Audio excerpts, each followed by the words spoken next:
اس خوفناک سچائی پر 1956 میں مشہور سائنس فکشنل رائٹر آئزیک آئزیموف نے انسانی تاریخ کی سب سے شاہکار کہانی لکھی، جس کا نام تھا دی لاسٹ کوسچن، آخری سوال۔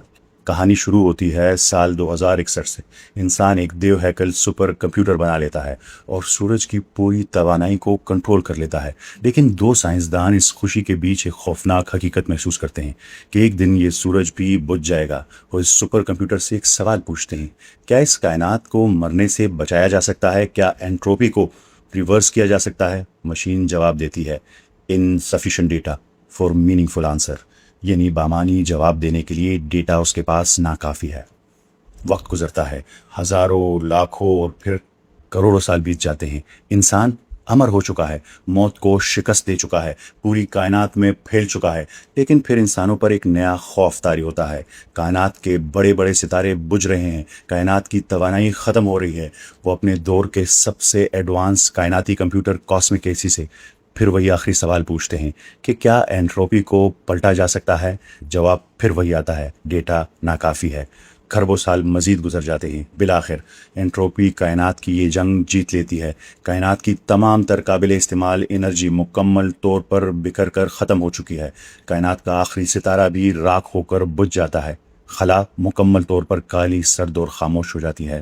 ایبسولوٹ زیرو کا وہ سناٹا چھا جاتا ہے جہاں وقت اور مکان، ٹائم اینڈ سپیس دونوں کا وجود مٹ جاتا ہے۔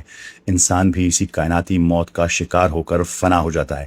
لیکن ختم ہونے سے عین پہلے انسانیت کا آخری دماغ اس سپر کمپیوٹر سے یہی سوال دوبارہ پوچھتا ہے۔ جواب پھر وہی ملتا ہے: insufficient data for meaningful answer، جس کا واضح مطلب یہ تھا کہ انسان چاہے جتنا بھی عروج پالے، وہ موت سے تو شاید بچ نکلے، لیکن وہ کبھی بھی انٹروپی کا حل تلاش نہیں کر سکے گا۔ انسان کبھی اس کائنات کو مرنے سے نہیں بچا سکے گا۔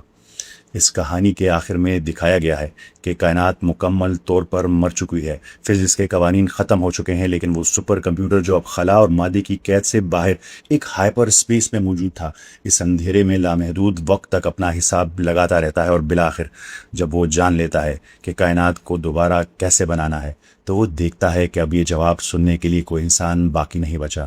تو وہ سپر کمپیوٹر توانائی اور مادے کے اس مکمل عدم، ایبسولوٹ نتھنگنیس میں ایک حکم دیتا ہے: لیٹ دیر بی لائٹ، روشنی ہو جائے، اور ایک زوردار دھماکے کے ساتھ روشنی ہو جاتی ہے۔